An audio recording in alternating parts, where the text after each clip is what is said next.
Greetings. Ooh, yes. Hi, everyone. Welcome. This afternoon, we wanted to make sure we had the opportunity to share with families and also friends that supported the high school in going to Italy. I was chatting with some families, and some have acknowledged that they've heard fabulous stories about the trip, and others said, I heard it was good. And so we will remedy that today. This bright and radiant group of young people has just completed an extraordinary trip to Europe. Part of the high school experience at Living Wisdom is what we call service adventure trips.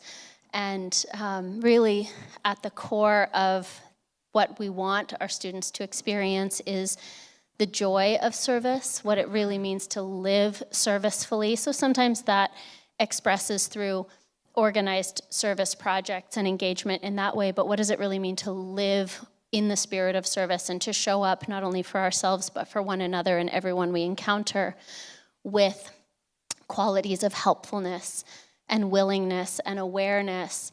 And so through travel especially, you really get to come up against yourself and learn to grow in all of those ways. And then adventure. Adventure is really how the teenage spirit, certainly, but I think a lot of our spirits feel most alive and engaged with life. And so to do things that we're hesitant to do, we're afraid of, take us beyond our comfort zone, bring us into relationship with new cultures and people we've never met, to see things that bring us into a state of awe, and to experience things that bring us into the deepest parts of ourselves is really, really important as we're growing and becoming who we are in this life. And so we're going to share with you, I think in 3 parts. We'll see how it goes. There will be a little bit of an organic process to today, but we have a slideshow of the 3 different segments of our trip. We landed in Rome and spent time there. Then we traveled to Assisi, and then we ended in Florence. And we'll watch some photos. If you can't see well, you're welcome during the slide part to come up a little closer, and students, you guys can maybe even come down on the ground so you can see it. And then we'll just share with you stories, experiences, reflections. There's been tremendous personal growth for all of us, and I think it will be very sweet to share it with you. So we will start with music. What are we going to start with? Let's start with 2 chants, and we'll close at the end with our 2 songs, okay? Okay. Chanting, for those who aren't familiar with it, is a way of, it's devotional singing, and it's repetitive. So you'll hear the same line or words over and over and over again, and just let it really sink into both heart and mind. What are we starting with? Il mio cuore è tuo. In English, you fill my heart with music. I dance through life with thee. I sing your song, and sorrow is gone. In joy, I live ever free. And if you don't know the Italian yet, just let it wash over you.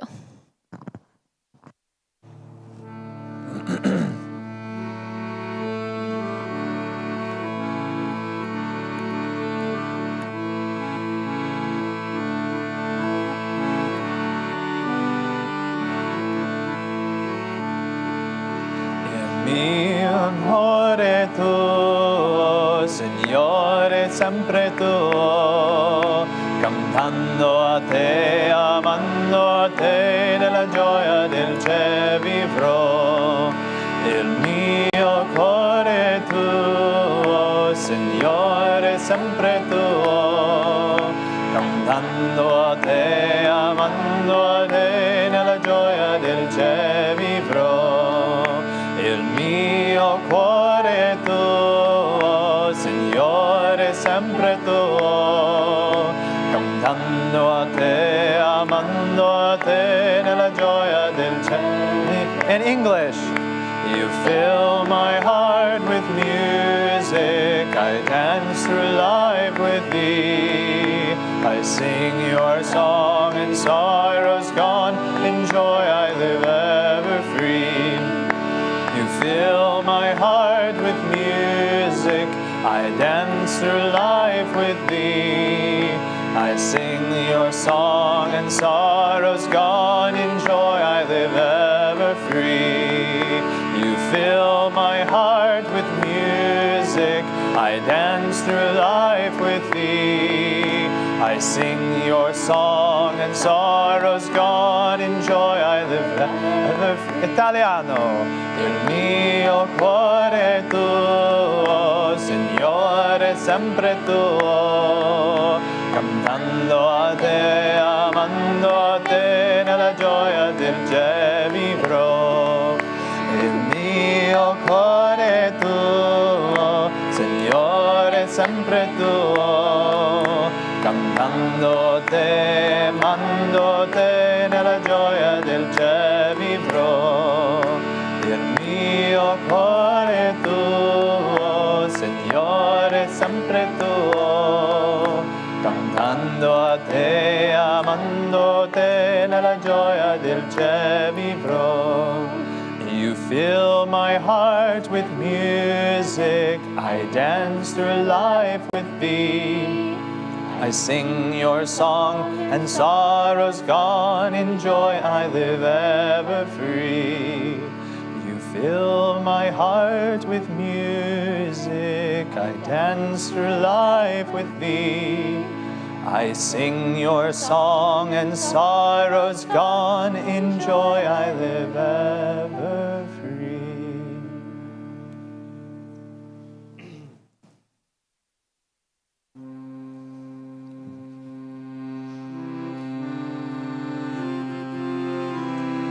Gioia, gioia, gioia, sempre nuova gioia, gioia, gioia, gioia, sempre nuova gioia, gioia, gioia, gioia, sempre nuova gioia, gioia, gioia, gioia, sempre nuova gioia, gioia, gioia, gioia, sempre nuova gioia, gioia, gioia, gioia, sempre nuova gioia, gioia, gioia, gioia, sempre nuova gioia, gioia, gioia, gioia, sempre nuova gioia, gioia, gioia, gioia, sempre nuova gioia, gioia, gioia, gioia, sempre nuova gioia, gioia, gioia, gioia, sempre nuova gioia, gioia, gioia, gioia, sempre nuova gioia, gioia, gioia, gioia, sempre nuova gioia,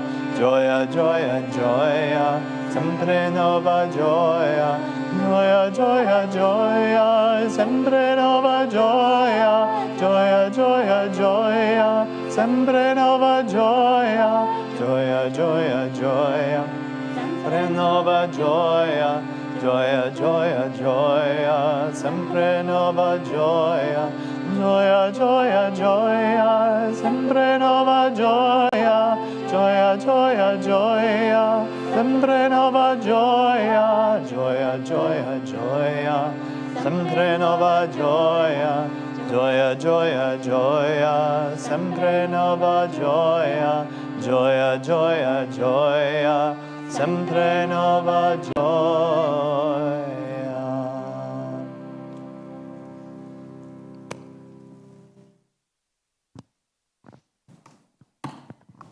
I'm going to go ahead and let the two of you, if you feel to, you can narrate as some of the slides pass by if there's anything you want to say about them as we're seeing them for the first time. Okay. So what might not be immediately self-evident about this photograph is that it was taken around 4 a.m. in the morning. So our departure time was quite early, and we all arrived bright-eyed, bushy-tailed, and in varying degrees of already sleep exhaustion. But little did we know this was all a part of Shama's master plan. That we departed from San Francisco very early, managed to grab a few hours of sleep on the airplane, and that, or varying degrees of restfulness. We saw the beautiful Alps, and when we were coming in, this is probably, Greenland? I was probably passed out at that point. This was in the airport in Newark, where we found a piano, and a number of our musicians got to play the piano, which was really sweet, and then we engaged in a really ruthless game of Egyptian rat slap, which is a violent game, which we don't condone at Living Wisdom School. And again, some beautiful pictures from the overhead. I believe this is Rome International Airport. So we have officially landed. The lunchbox has landed. It was actually, it's surprisingly challenging to disembark 20 people with coordination, especially when one of them is on a wheelie dealie. Carter, though he's ambulatory now, he was more ambulancetory at the time. And he was only on one leg. So this was us in our traveling van after getting on the ground, and we were about to, or rather, take the bus. So this was actually when we were really fulfilling the stereotype of being loud, obnoxious Americans. And we got a little bit better at being, more incognito, but that's really only directionally valid. And this is us tromping through wind and weather with our backpacks. This is just past the Vatican. You can actually see those walls right there. And this was at our first, what would you call it? Religious houses. Yeah. This was, run by a number of sisters who were very sweet and only yelled at us when we put our bags in the wrong place. And here's Annie auditioning for the Titanic 2. Never let go, Annie. All right. And actually, in the distance, you can see the Vatican, but let's be honest, who's looking? All right. And this is out in front of the casa, yeah. And then this is an example of the wounded warrior himself, Carter, as we were romping him downstairs. And he was a great sport about this, and we learned how to do some frog marches. This was at our first night, so after being awake for something like 36 hours for some of us, we had a pizza dinner in Roma, which was really spectacular. And we almost offended the host because we wanted to reduce our order, and he was like, no! So Shama backed off and was like, fine, bring all the pizzas. And then it became an eating competition.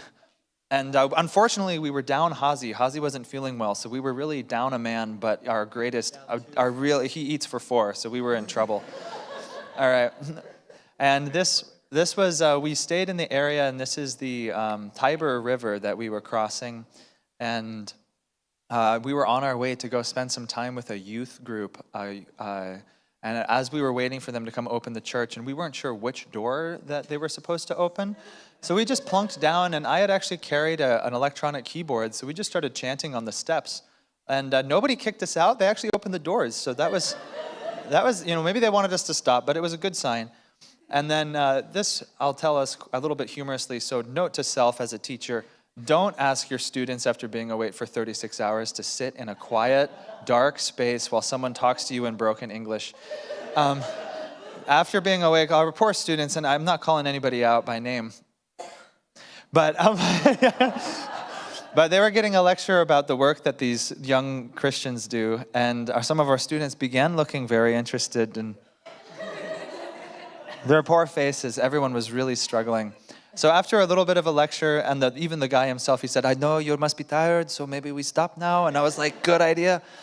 And then we had a nice service with them, and we got to enjoy some of their beautiful music and connect with them afterwards. And so then this was us trying to return home that night. This is some rather impressive piece of construction apparently built by the last dictator of Italy. And then this was the next day on our way to go see Il Papa, the Pope, the big dad. And we had a little moment of a little photo shoot in front of the bricks. This is Ada's contribution to Vogue 2024. And that's Il Papa's contribution. So we got to actually, this fun story, Hazamak managed to smooth talk his way past the Vatican guards, which is no small feat. And managed to get into a restricted section, but now here's the real coup de grace. Like that alone would have been impressive, but then he managed to walk back out, gather a group of 20 other kids, and then convince the guard that, no, you should let me in because you saw me already walk out, therefore you know I ought to be there. So we got far closer to the Pope than we had any right to be, which was... know it was restricted. See, this is what the true con man would say. I didn't know. So this is us in Vatican Square, and we're surrounded by giant statues of the saints. And actually what was fun, there's something like 127 saints up there. They're rather large, but at, quarter mile, we could spot which one was St. Francis. He had the best laugh. Good. Okay. And this is, and then I don't know what this is. One of the shops maybe in the Vatican. And this is our group in front of the Vatican after that papal viewing. Yes. And this is on our way down to the Colosseum. We bumped into a number of Caesars, and frankly, it's hard to remember who's who, and they all have great abs and bad hair. And not Ethan, though. This is on our way to the Colosseum. You can actually see the Colosseum in the back there, and the little rainbow is just the power of her aura. Yeah. This is Nick, Vince. Yes, and we're getting closer to the Colosseum. Actually, if you guys want to know something interesting about Ethan, if you could toggle back one, Ethan is a man of many talents and is a man of singularity. And what I mean by that is ask him someday to show you how he ties his tie. Okay, you can keep going now. It looks good, but underneath it's like you open the hood on the car and you're like, how does this thing run? So this is the ruins of the old Roman Forum. And we haven't eaten anyone, but maybe we were fed. So yeah, we got the pace put onto us by our tour guide, who you can see there in white, kind of lecturing at us. And she was a vigorous woman who apparently didn't need to sleep, eat, or drink any water. And so she really pushed us hard. And there's the Colosseum. And you know what? Actually, I will say the Colosseum truly is colossal. It is enormous, and not as enormous as Jay's Joy. And while we were in the Colosseum, we actually bumped into one of the Colosseum cats who graced us with their presence. I don't know if we found its name, but I'd like to call it Mario. And this was one of our Frog March teams. Yeah, it turns out that the little rover did pretty well on cobblestones. It was like when the mixed terrain got a little more, that thing slowed down. All right. So here we're leaving the Colosseum, and we see one of the arches of victory. They like to commemorate themselves. And actually what was really fun, because we were there on the Ides of March, which is the day when Caesar was assassinated. As we passed through the old Roman Forum, we bumped into a group of actors who were recreating Mark Antony's famous friends, countrymen, Romans, lend me your ears speech, and Brutus trying to convince the Roman mob. And they had the whole play. I don't know if it was like Julius Caesar from Shakespeare translated into Italian, but they were definitely yelling in Italian. It was great. And Anna did some reinterpretations of them up on a pillar and got yelled at by the museum people. They yelled at her not to stand on marble, which seems kind of ridiculous. I mean, isn't that what marble does? But at any rate, as the troop passed by, we got a photo of them. Lots of stone, lots of buildings, let me tell you. This is Olivia trying out her hand as an architect and an artiste. This is Vogue contribution number 4. And this is the thinker, we like to call her. Yes, this is all just in the Roman Forum. We had a beautiful day. We released the hounds of war, the children, for about 45 minutes, and they just got to have some fun. As we were leaving the Forum, we bumped into an artist whose name slips my mind, Massimo. And anyway, we really liked some of his work, and it turns out that we really liked a lot of his work, and so we think we bought something like 15 of his paintings right then and there, and so that was a fun connection point. Yeah. Again, monolith from Mussolini. This is Kevin practicing his macro lens techniques. Oh, and Carter. I missed this. I didn't see this happen. Where was I?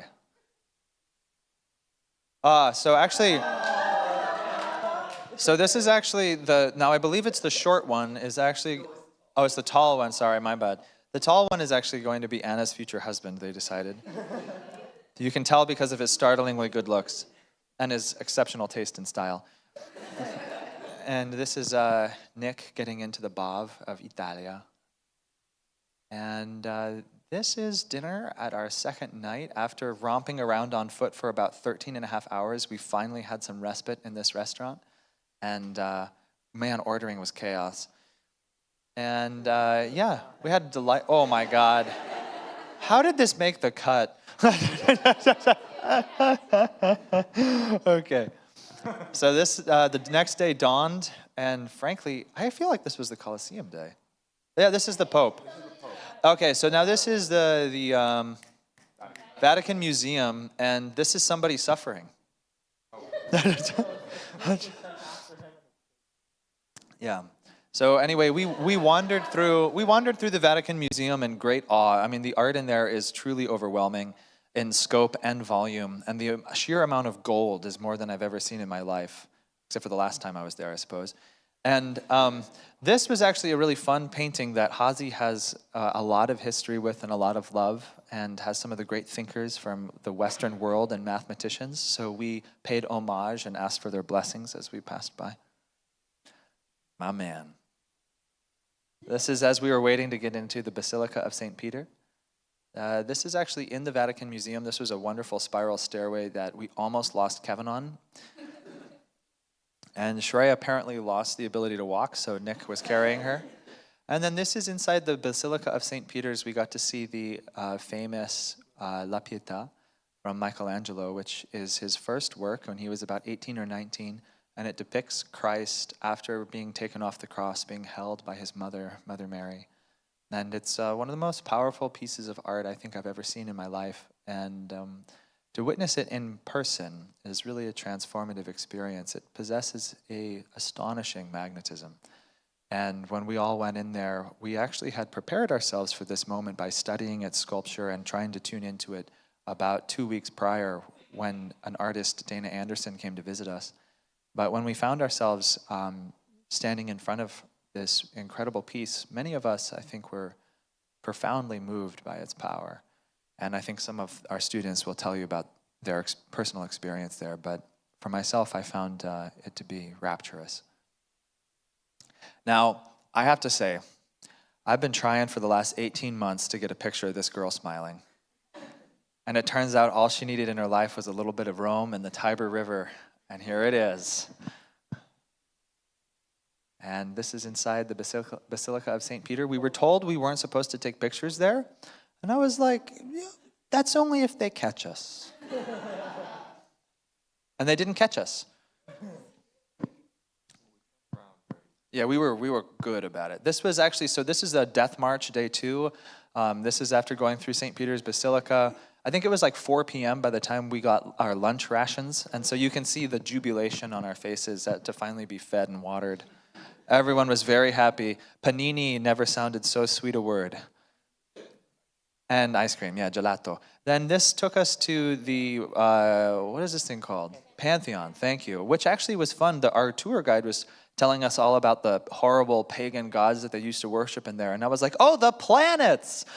And so I was like, I know them, they're my friends. So we popped in there, we had a great time. And actually we hung out there for quite a long while because it was quiet and relaxing. So then this is us just wandering through the streets after the Pantheon, and a little moment of brotherly love passed between the students, or they were conspiring against the teachers, I'm not sure which. And then the delight of ice cream overtook our group. You know, when in Rome, do as the Romans do and eat lots of ice cream. That's a good motto, generally speaking. And some people, and then we got, of course, to the famous Trevi Fountain. And I have no idea what that is. Yes, Mort Trevi. Oui, oui. Oh, yeah. Oh, now, now who wore it better? I actually, for context, Hazy had about 3 seconds to try and match his face. We were literally running, and he said, wait, and he took his hair down, and boom. And I think he did really well. I don't think I could have done that. What a face. All right, this is something Kevin did to demonstrate the power of physics. I think it's magic. I have no comment. That has Rome. Thus, Rome has passed.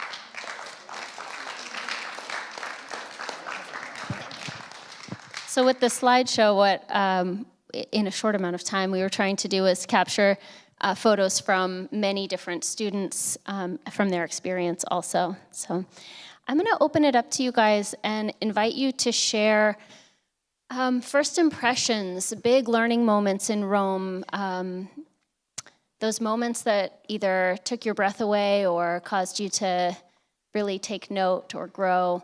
And so I'm going to just open the mic to, that's back to you. Guys, just real quick, so we don't have a problem with the sound, try and keep the mic like a fist length distance away from your mouth at all times, okay? And just below your mouth, like at your chin. Okay, who wants it first? Okay. Brave soul. So just like our favorite moment? Or? Okay, a moment that really took my breath away, or a day, was when we toured the Vatican Museum. It was just like piece after piece and room after room of the most incredible art I'd ever seen. It was amazing, you know, like, my fault. We didn't have much time well, I guess we did, but we were going kind of fast through the rooms. But it was like everywhere I went, I would have like an intense experience looking at these pieces and either their suffering or their joy or their devotion. And it was so, I don't know. I was just in a flow of looking at the art, and it was very, it took my breath away.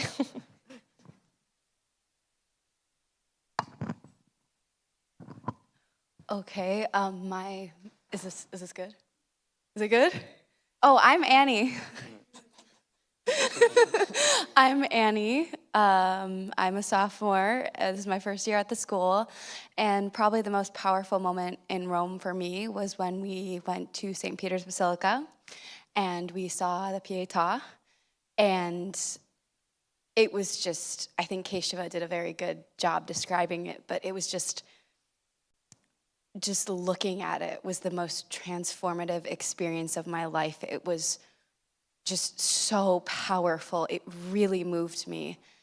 And I've never had that intense experience looking at a piece of art before. And seeing it in person, the pictures are gorgeous, but in person, if you ever have the chance, please go see it. It is incredibly magical. And it was one of the highlights of the trip for me. I've never felt that way about art before, and I really encourage everyone to take the chance to see it if you can. So,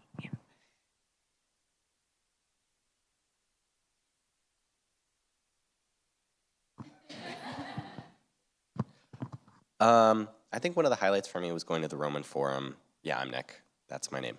It was really like traveling back in time because you're standing on the same stones that people thousands of years ago stood on and walked on in their daily lives, and you see these structures that are still standing, and it's incredible. You can't really, I can't really wrap my mind around it. It's kind of just like, okay, cool, I don't get this, but it's cool. Yeah, like it's so old, it just doesn't make any sense to me. Same thing with, St. Peter's Basilica was different, but oh my God, it was like, I looked up and it just kept going and going and going and going and going. And it was massive. It was like this behemoth of a structure that had this, carvings of marble in the walls. And I was like, okay, this isn't intimidating. But it was so beautiful, and it was so, I guess, powerful, like Annie said. Just the whole experience of that whole building was very powerful and surreal. Yeah. I think Rome had some of the best architectural pieces I've seen. I'm Shreya, by the way. I don't know, like everyone has been saying, I think I've been really awed by and just amazed by the detail of all these like different pieces. And it's not something I can put into words because it was just so extravagant, but it was really moving as well. It had, on an emotional sense, it was really powerful and just transformative, I guess. So, yeah.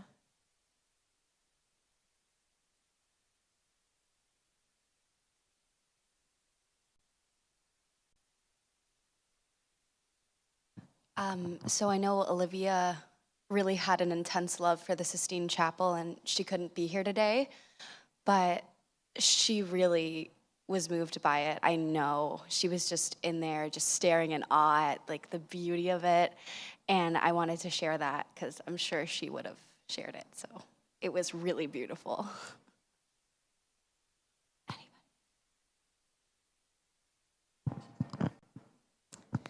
So I feel like the learnings in each of the places we went were unique and different. And Rome was, I think, for maybe 2/3 of us, maybe more, this was the first trip outside of the US. And so a lot of just really seeing how people live and move and do things differently.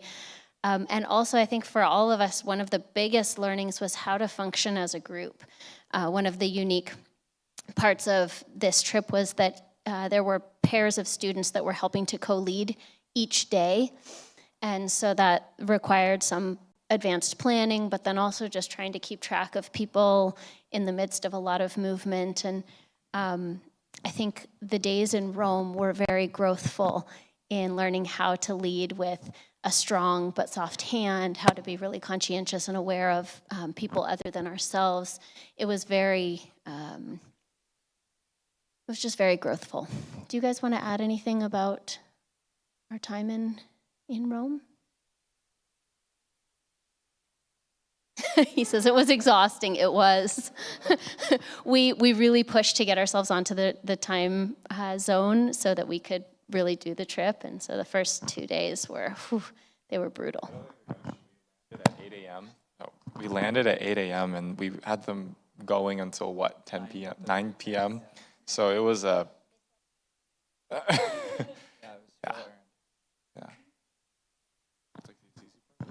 So we're going to go into Assisi now, and I think the real whole experience of the trip shifted at this point, and I'll let you walk through it. Maybe we'll just do the school photos first, and then, because I feel like that's kind of its own unique piece while we were at the school. Okay. And then. Okay, so then we went off to Assisi.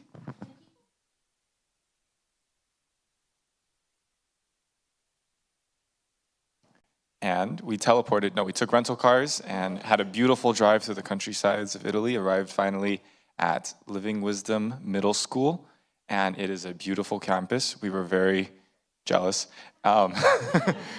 This is their huge gazebo, and there was a rock concert played for us. They played Red Hot Chili Peppers. It sounded exactly like the Red Hot Chili Peppers. And then we were outside in their huge campus, huge fields to play around in, and yeah. And then we moved over to the elementary school, which is up the hill, and we met a bunch of the little children there, and we played with them, we threw them around, we did wonderful things with them. And then the students built this, I don't know, I call it a ninja slackline thing, and they planted plants, yes. And the ninja slackline was a real great effort to actually make functional, so it took hours. Yes, Keshav and I played soccer the whole time. We really contributed to the spirit. Okay, and here is their little barrel. Hide and seek there is fun. Massage lines, there was a lot of massage lines during this trip. Sorry. And so,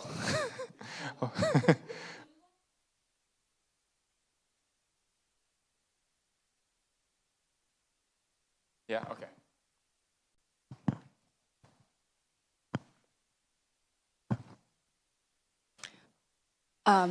So first of all, their campuses were like the most beautiful things I ever seen. They all had like these wide fields of green, luscious grass, and it was so pretty. And we were like, "Oh, our campus is terrible." No. Well, no, it wasn't terrible, but it's like it was so beautiful there, and I just wanted to stay. It was like a fairy tale. It was so nice.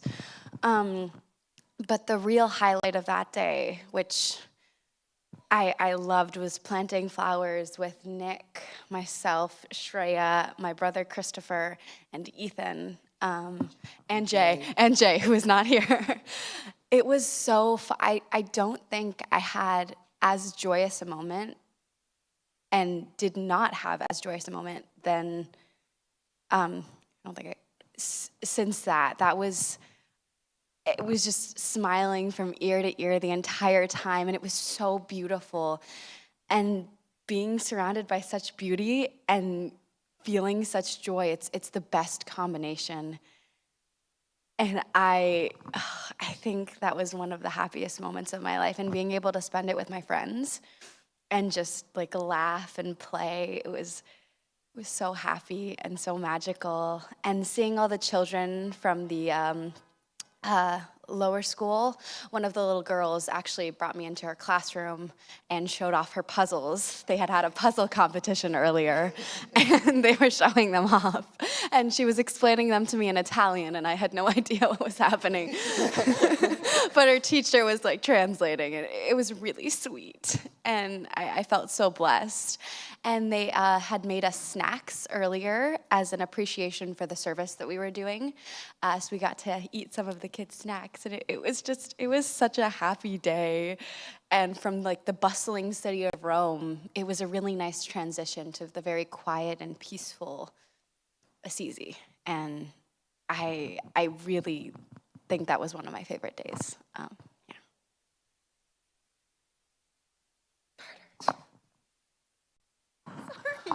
I think this was skipped. I'm Carter. I'm a junior. I joined 2 months ago. That'll become relevant in a minute. I think this was sort of skipped over in the slideshow, but that morning was one of the most transformative moments for me. We all piled into the vans, and we're driving vans in a foreign country. Kshama was a little bit hesitant. And so she conquered Rome, which was amazing, in a stick shift.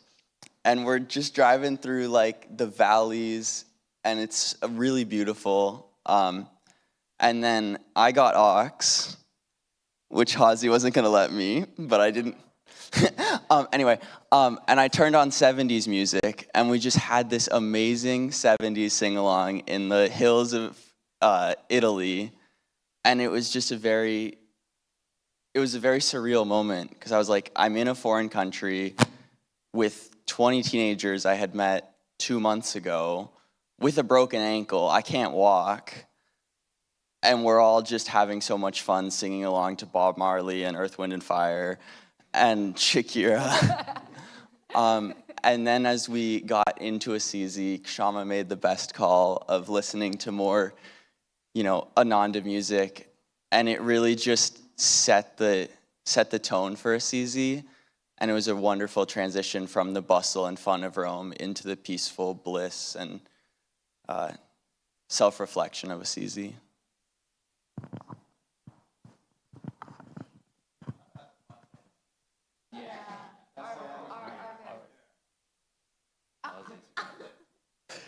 I'm Nick again. Ethan and I actually had the privilege of being leaders of transitioning from Rome to Assisi. So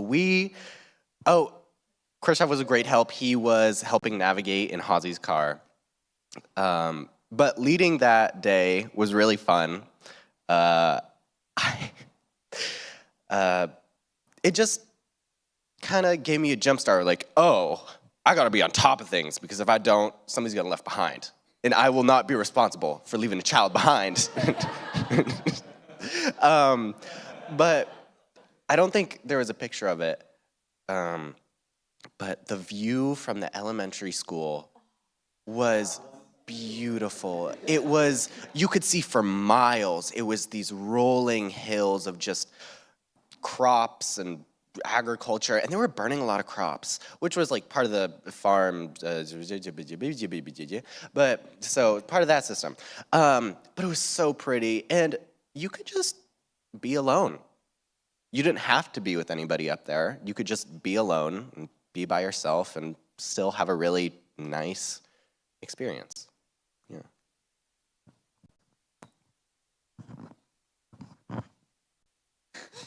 So, Jesus, I'm so sorry. It doesn't like me.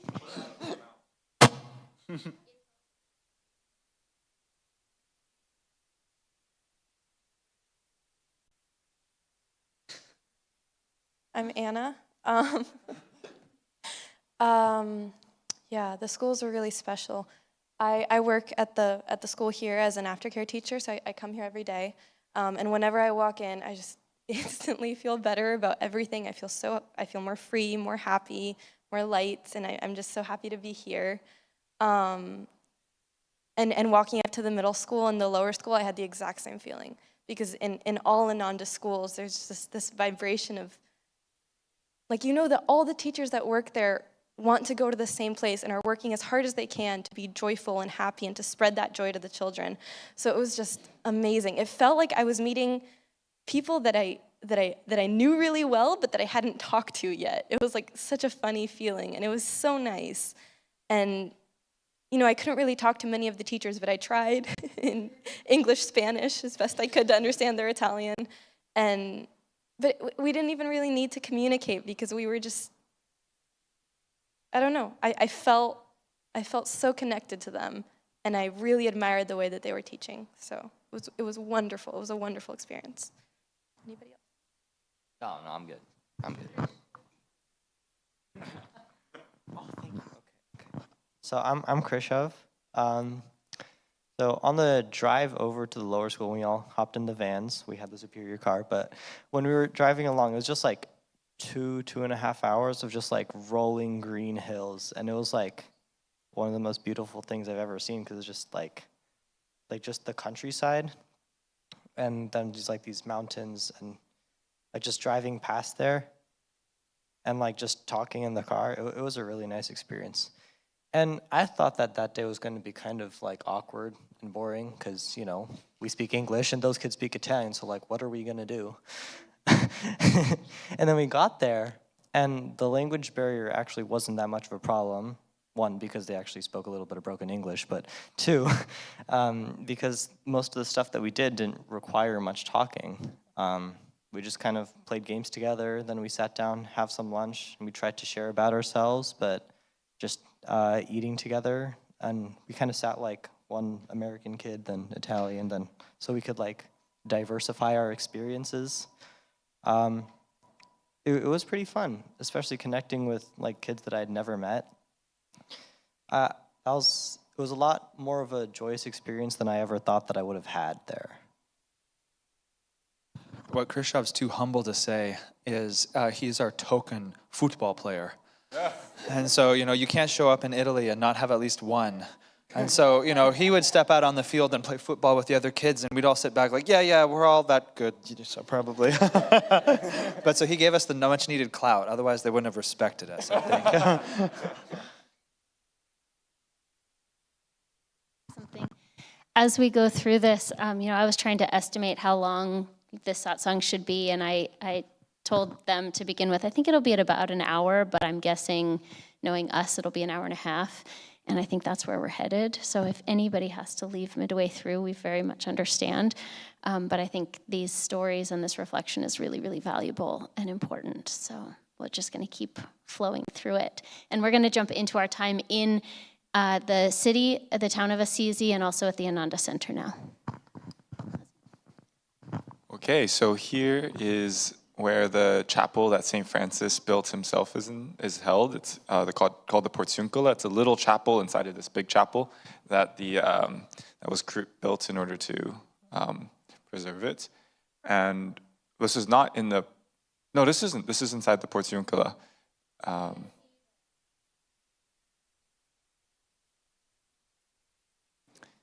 Yeah, we all came inside, and all the seats were filled, and so the students went straight to the altar, and they knelt for a little bit, some of them for a longer period of time, and some of them for a shorter period of time, experiencing the sacredness of this place. This is an outside view of the Portiuncula, and we ended up staying longer than we expected, because the students a number of them were meditating for quite a long time, so we thought, okay, we'll stay here for a little bit longer, and we just stayed until it felt like the right time to go, and thankfully, two of the people who came with us stayed with the cars and protected our things for that extra period of time. The what? We're gonna get there, right? Oh, you mean the song that we sang? Okay, and then moving forward, we went to the Chapel of the Roses, where St. Francis, was it where he died? Yeah, and so we spent some time there when we sang, probably against the rules, but we sang the song Cloisters, right? Or was it Make Us Channels of Thy Peace? Yeah, and the acoustics were really wonderful, and it was a really beautiful space. And so this is where I think our trip really kind of shifted in its tone from Rome, which was more about the historical tourism in some sense, visiting the different sites and learning about the different emperors who lived there and such.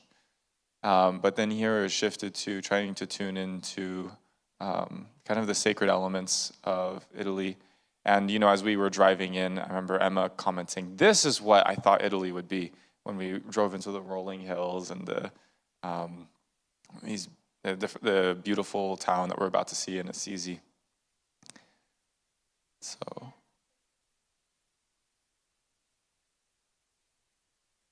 So this is skipping ahead. This is where we stayed, and so this is it's like the Temple of, what's the name of it? Okay, Temple of Light in Ananda, Assisi, and this is the morning after we arrived at 7 a.m. For a yoga class, a hatha yoga class by a really great hatha yoga teacher. And this is a statue of St. Francis outside of what's the place called? San Damiano, and we hopped over the fence to take some photos with him. Some beautiful views.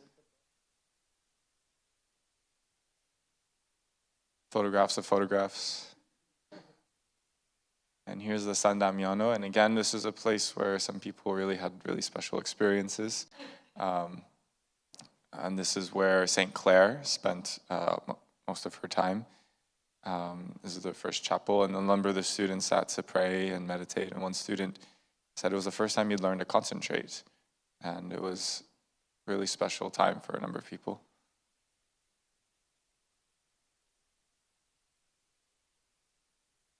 This is where the art, in some sense, shifts and style. Here is where St. Clare died, and we spent some time there as well.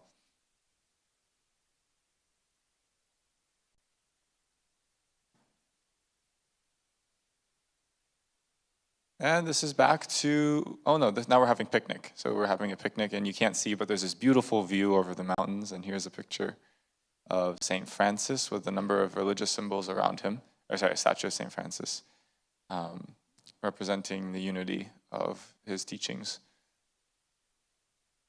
And here we're hearing from our tour guide about the different aspects of St. Francis' life.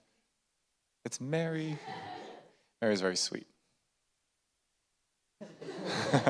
And here's where we had to duck to get through a number of the places. And it gets lower and lower as we go. These are...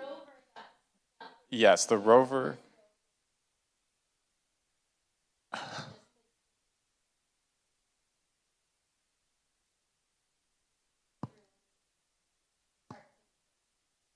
these are the caves where St. Francis would spend his time praying.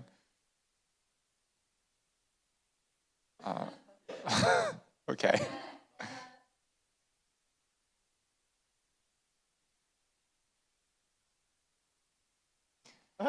And here's one of the, this is where we're held for trespassing.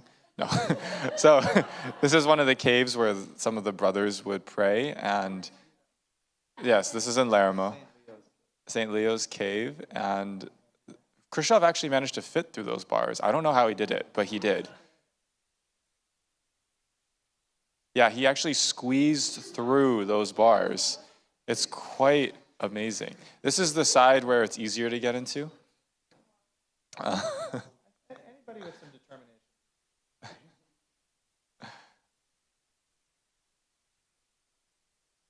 determination. Ethan practicing. Is that Ethan? Yeah. Oh, that's Chris? Okay. We sat up on the number of these slopes in order to just look out in the view, take some photos, and impromptu sing. And so we sang a number of songs, and a couple of tourists stopped and listened and joined us. Yeah, it was really sweet. And now we were in the town of Assisi, and this is finally had a gelato.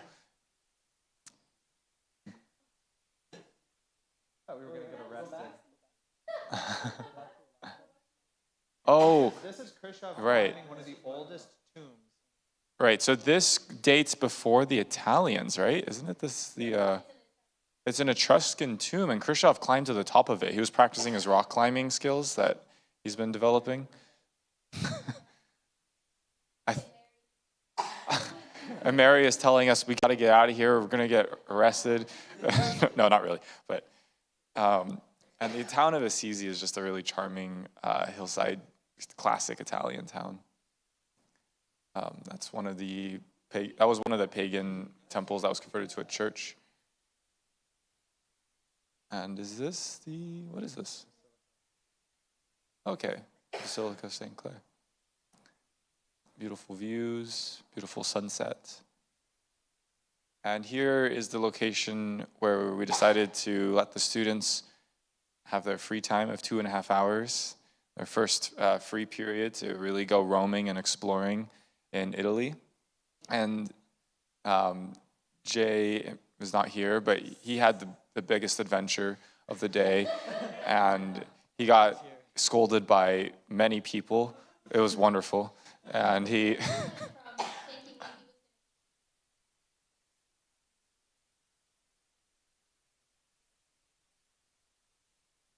He had snuck into a convent. His goal was to try and see every like notable or holy place in Assisi in those 2.5 hours. So like he went running through the streets of Assisi, and then would just like burst into places where he shouldn't have been. And he said he like climbed in this one place, and the nuns were like, "Get out of here!" like yelling at him in Italian. He was like, "Oh, sorry," and he showed up later like all covered in sweat but very triumphant. Yeah. I'll just say one quick thing about Assisi. Just this is my personal reflection on it. I was so touched by Assisi because you could really feel that the whole city was defined by the presence of St. Francis.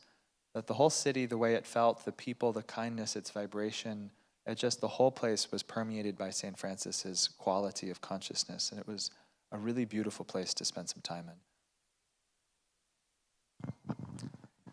So this is the Basilica of St. Francis, and we gathered finally after our adventures. And it's evening, and we're about to get some pretty amazing pizza. And so this is a very old building. It's like thousands? 1,000-year-old building, and it's a very special pizza place. Imonachi. We loved it. Oh, this is where it was a really big deal. We had to eat all the pizza. Oh. We have too. Yeah. They just kept, I guess the idea was that you keep bringing out pizzas until we stop eating. And so, there was like this final pizza, and I pushed myself through it, and I was like, we did it. And then they brought out another pizza. Okay. Oh, this is the Moksha Kutir. Okay. So this is the home where Swami lived and where he passed away. Swami Kriyananda.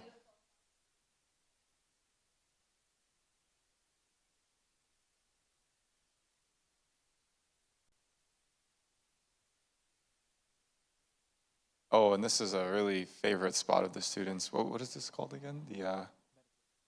So these are meditation arts. Each of them represents a particular mantra, and in geometric form. And the pictures look amazing, but it doesn't really quite do it justice, especially when you look straight down the middle of one and it's three-dimensional. So there's one up there, and that was one of his biggest pieces, or maybe his biggest piece that he's made. And he spends hours making these pieces. really designing them with a lot of care and repeating the mantras over and over again as he makes them. And you like to look into them and to be drawn into them is a really special experience. So the students and really enjoyed looking at these. This is the bed where Swami Kriyananda was when he passed away. And this is our final day in Assisi. We went down to the farm, Terra Luce, and we met with the international high school students of Living Wisdom. And we sang with them, we had lunch with them, and they found service projects for us to do, which we did to some extent. And then it was raining. We were supposed to plant trees, but it was pouring rain. So we had a really fun time.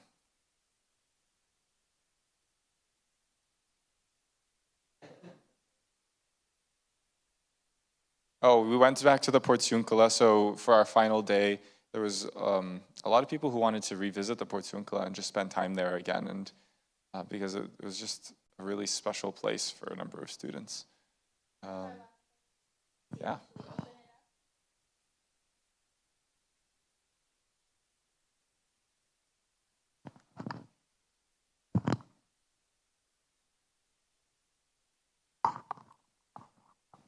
So on our first, I'm Carter.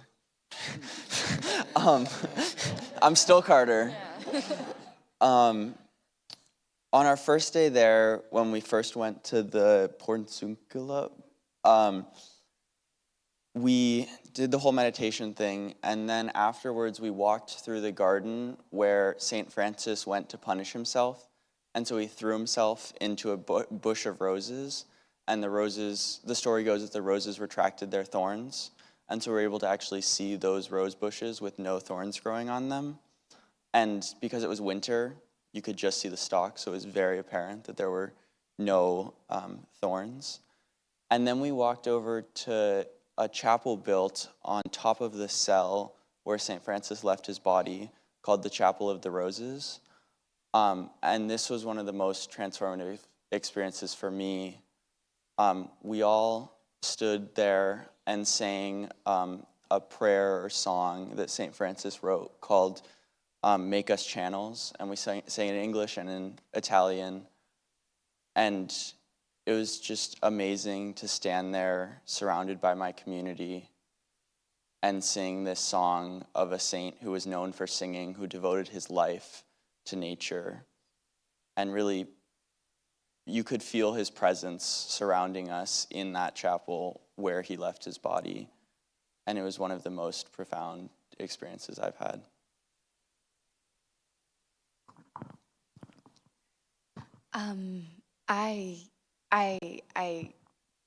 Coming to Assisi from Rome, I think I had the same experience that Hazi did when he said, "This is what I thought Italy would be," because it was all cobbled roads, the buildings were cobbled, and it felt very, very quiet, felt very peaceful, but even though it was so small, it felt very powerful. And I think that is because of the presence of St. Francis and St. Clare, whom I think we all gained a deeper connection with. We had been learning about them. We had been reading the story of St. Francis for our English class before we came to have some sense of who he was. And learning about him was magical. Like, he did incredible things. He was an incredible man. But actually being there and just seeing the impact he had on that city. And we went into his basilica, I think it was, where the nuns were singing. It was very beautiful, and it was really incredible. And you could feel, especially in the Portiuncula, for many of us, you could really. I think Krishov said it was one of the deepest meditations he had ever, and I find it hard to meditate sometimes because I can get very distracted. But I was meditating outside of the Portiuncula, and it was getting time for us to leave, and Shama had to come kneel by us and to us to like get us to respond. Some of us weren't moving. But it just kind of made me realize how grounded we were and how his spirit was just really calling to us and how much we could feel of him. And I think Assisi was very focused on Christianity, religion, because we were at the Ananda Center as well. And so we were exposed to a lot more of that than we were in Rome, even though we saw a lot of religious works of art. And it really, I think it made me see the beauty of Christianity.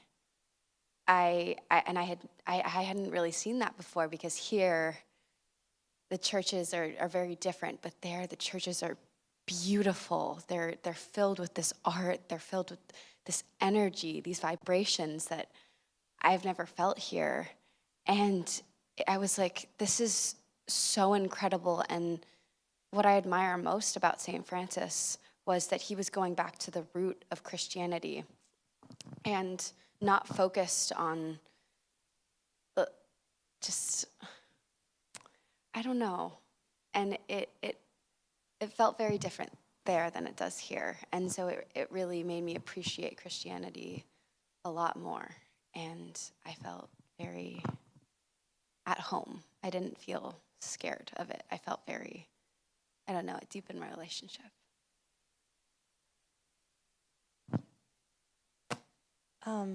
I think one of my best moments was when we were doing a kirtan, which is when people sing together and it's devotional chanting. And it was a bunch of community members from Ananda, Assisi, and all of us there in that room. And we sang together for an hour, and it was great because it was just 2 songs, and we sang them both for half an hour. And in the back, everybody formed this big line with their arms around each other. People, like community members and us students, and we didn't really know each other. And they were all just swaying together. And, you know, I found myself, Ethan and I were singing with a bunch of people we didn't know, sitting down. And it was just amazing to see the power of music. And it was so beautiful. It really felt, before we did the kirtan, we sang a song by Swami Kriyananda at the middle school called Brothers. And it really felt like that's what we were becoming, you know, singing together, all from the same, you know, all part of the Ananda spirit. And that was really transformative for me. And I totally second everything you said, Annie. I'm half Spanish, and I've been to Spain a lot, and Spain is obviously very Catholic, but I'd never felt the same connection with Christianity that I did in Assisi. It was beautiful.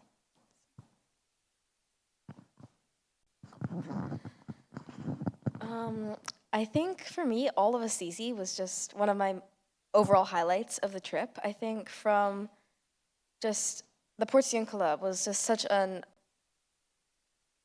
I feel like we've used the word transformative a lot really here, but that's really the word that describes it best. It was such a transformative experience, and I walked in and I could just feel the space, which was just something that I've never really felt very much before, and it was really wonderful.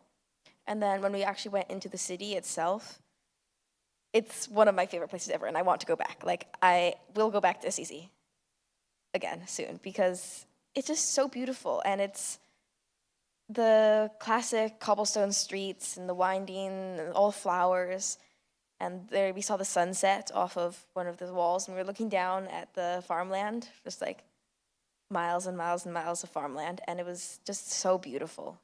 So, yeah, I think Assisi's one. Well, my name is Arsini, and like when I first like heard about this whole Italy trip, it's like, well, Italy's like this place where there's like narrow streets, cobbled roads. It's very like very narrow and steep, and like I came to Rome and I'm like, this is not the Italy I was like looking. I was thinking Italy was. So we got from Rome to Assisi, and when we walked into Assisi itself, I was like, this is it, okay?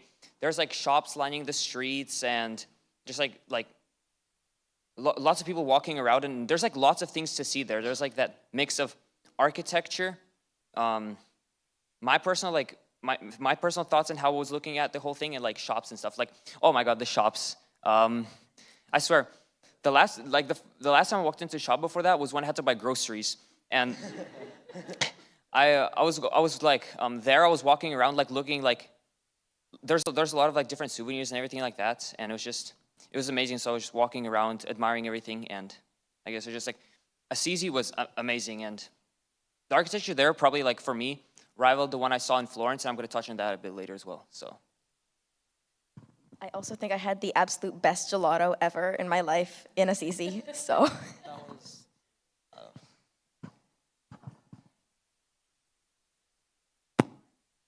Okay, we're going on to Florence. Shama, would you like to narrate Florence? Okay. Okay, we'll be quick. Okay, so actually after quite an ordeal and going to the wrong address, we finally managed to deposit our vans. And actually, if you guys ever need a definition of courage, you don't need to look any farther than Shama. She argued with a rather tempestuous Italian man in Italian to get us into that car parking garage. We bow before you. We won. So we walked past the Duomo. We had this beautiful religious housing again, and then the next day dawned bright, beautiful, and early, and off we tromped. And we climbed the Duomo, which depicted wonderfully all the wonderful reasons why you want to go to heaven and not hell. And there were lots of people getting impaled in ways that you don't want to know. And interestingly enough, hell was definitely far more interesting than heaven was. And yeah, it was bigger. So at any rate, wow, we're going fast. So this is in the no, it's okay. So this is the Duomo. It was amazing. Wow, you can Google it. Then okay, well we'll keep going. Sorry. So then we actually went to the Uffizi, and which is an art gallery, and we had a wonderful guide, and she helped us experience the art renaissance, which was actually sparked by St. Francis, and how they began depicting divinity more in human form.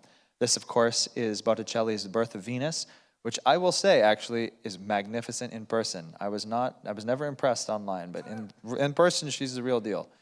So this is atop a bell tower, and that's the Duomo. Incredible views. Jay took a selfie to end all selfies on this trip, and you'll have to ask him to see it later. It's worth it. This was us getting a cappuccino before our little day of adventure. The kids had become so well rehearsed at safety and taking care of themselves that we actually gave them about 8 or 10 hours on the penultimate day to roam Assisi, pun intended, Florence, and go experience whatever it is they wanted to see. So, and this is the Boboli Gardens, apparently. I never got there. Oh, that's a fun shot. Carter, is this you? Oh. No. I like it. No. I wondered. Okay, and this was lunch in the market in Florence, and I think the ladies liked it. Again, just roaming around. And Shreya got lost, and we had to go do Operation Rescue Shreya, and luckily Arseny was on board for that, and he saved the day. But I don't know what to say about this. This is the victorious Arseny. After rescuing damsel in distress and getting a great view, he took a moment to take in the scenery and his own sense of self-worth. And who, me? And we actually went up to this lookout because there was supposed to be some Gregorian chanting in this chapel. And really, the Gregorian chanting was more like 6 guys who all had head colds and like periodically, and that was about it. It was outrageously underwhelming. But when we walked out, we had this phenomenal view of Florence at night with the setting sun. What was that? Oh, Anna disagrees. Oh, was it legit? Okay. I'm sorry, maybe I'm uncultured. So, yeah, we took some fun photos before the imperative. Actually, one thing about Italy is it's very hard to find a bathroom. Sorry to drag it down to that, but that's eventually what made us run away from this high hilltop perch.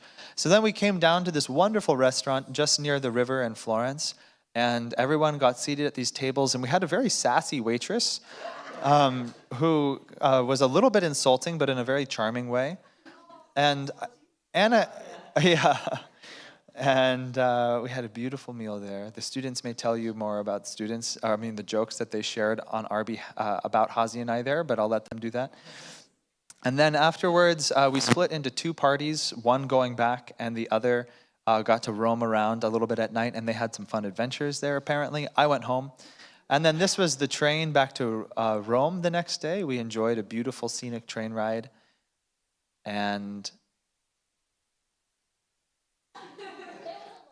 there was a lot of sitting around waiting for things to happen and being tired. And this was our final hotel room. I'm sorry, eventually the show must end.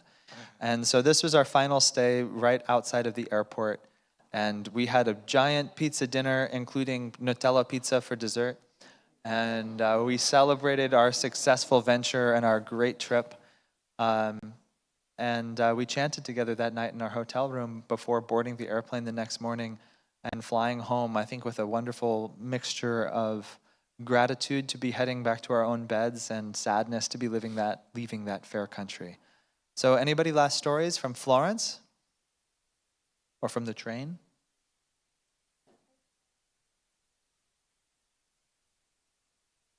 Sure.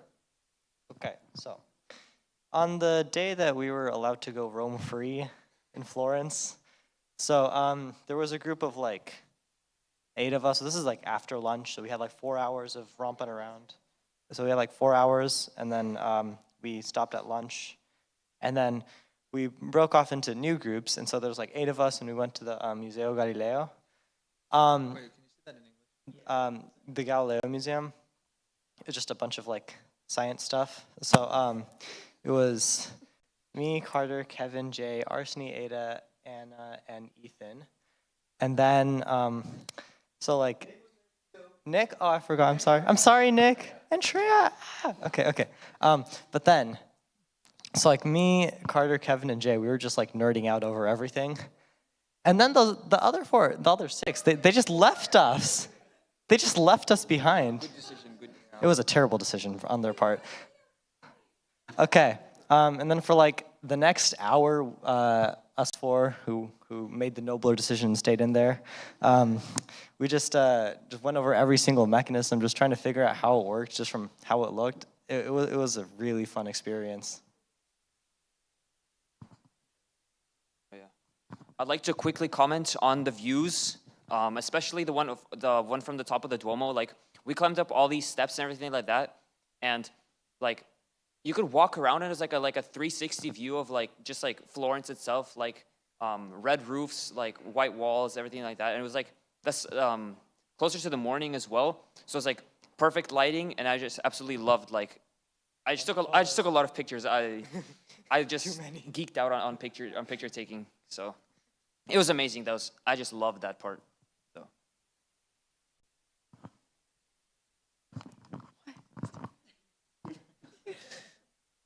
So I had one mission going into Florence, and that mission was to see the David. I would not rest until I saw it, and so I grabbed Emma and Anna, and we didn't run, but we made our way quickly to the Galleria de Academia, and we stood in line for like 30 minutes. 45 minutes to see the David. And we got in, and there was this tiny room before the David. And I was looking at the art, I was like, okay, this is okay. And then I turn the corner, and then I see the David, and I'm like, this is the moment I've been waiting for.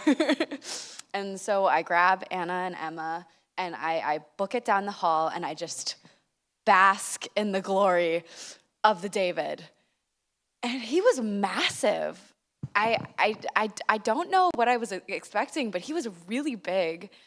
And it was amazing to see. I think I had a more moving experience with the Pietà, but I am so glad that I got to see the David. And I did not successfully procure a mini David statue, but you can't get everything. And so I was so happy I could see him, and with 2 great friends. And that was really special. So Yeah. Okay. I would like to, add on to the Galileo Museum. So yeah, me and Jay and I were trying to find the Galileo Museum, and we saw a door that said like "Do not enter." So we circled around the building, and we saw this guy like selling paintings on the ground or posters that were reprints of paintings. Yeah, and like a bunch of people were selling the same paintings like everywhere else. So Jay went up to ask him like, "You make?" And then he said, "Yes, I make. I go to art school." And then so after that we went to the museum because like we went to the "Do not enter" sign, and then the doorway was actually to the right of that. But yeah. Yeah, and then like inside, we got to see a lot of thermometers, barometers, and electricity generating things, hydroscopes, and old maps that had like sea monsters and California as like an island. Yeah. Yeah, it's just really cool to see how technology evolved over time. Oh yeah, and there was also like those like there are like mechanisms to help childbirth.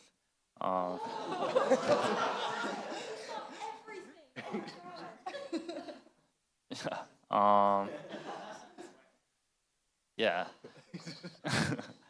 And then after we came out of the museum, we went to the Ponte Vecchio, which is where they sell a lot of jewelry and fancy.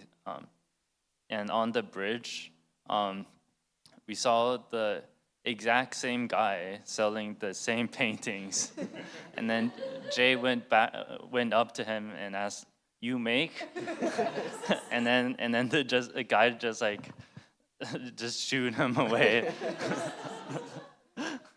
Yeah, that was the highlight of the trip. Get out of here. Oh, Kashama, can you toggle the slide? Yeah, to the one in the Duomo. Like one of the Duomo from the outside.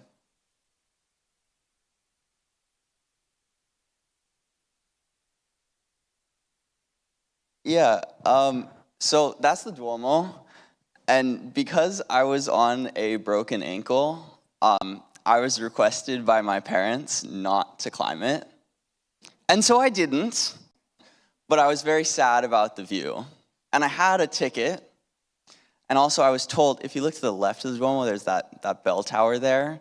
I was told the view from the bell tower was really nice, and you got to see the Duomo. So,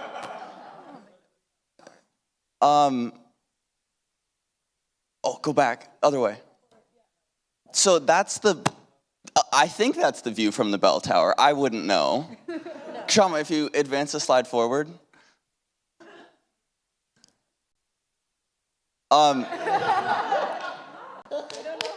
We don't know who that is. Just to be clear, Kashama had no idea this was going on, so don't blame her. And Jay was the only one up there with him, right? So, I didn't injure my ankle, you two, so... No, that's a story. But that wasn't me.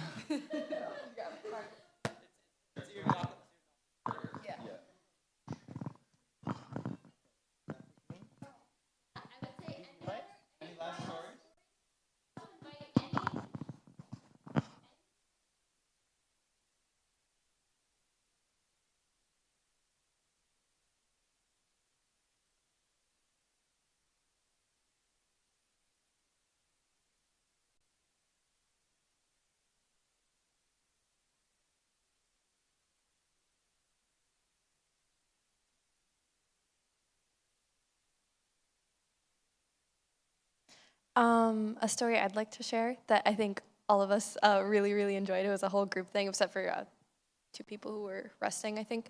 The last night in Florence, we were a little group of, not Keshav and Hazi, but we were walking with Kshama, and we came up to this man, and he was on a accordion. He was playing the accordion, and there was this group of people dancing, and then we all started dancing, and it was wonderful, and we were all there holding hands, laughing, dancing, and it was really, really fun. The whole group was involved, and it was so sweet, and yeah, that was really, really special to me. Yeah. Actually, just a little bit before that, we had been on, was it Ponte Vecchio?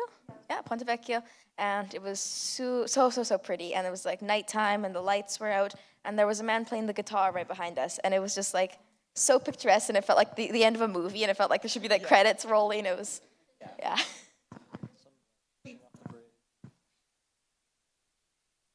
Anybody who hasn't said anything that wants to, now is your moment.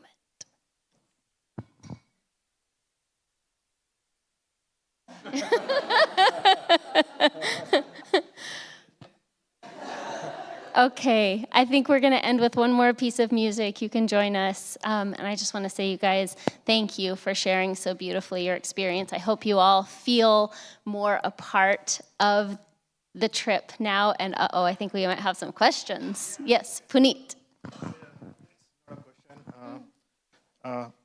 I just wanted to share this story. Shreya almost did not make this trip, and so she took a flight we got stuck in India, and So Shreya almost missed this trip, and so we went to India for a short break, and we got stuck there, and so she flew by herself from India to San Francisco, and she was very brave, and she came on Sunday afternoon, and next morning she was on a flight to Italy. So Shreya, I'm very proud of you.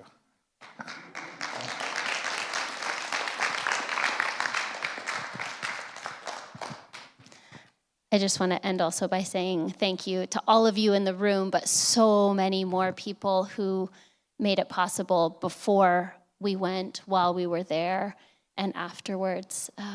It really is incredible to feel the power of community coming together to support one another and to see the fruits of that in how these young people are moving through the world stronger and more confident and more centered in themselves after the experience. So thank you all.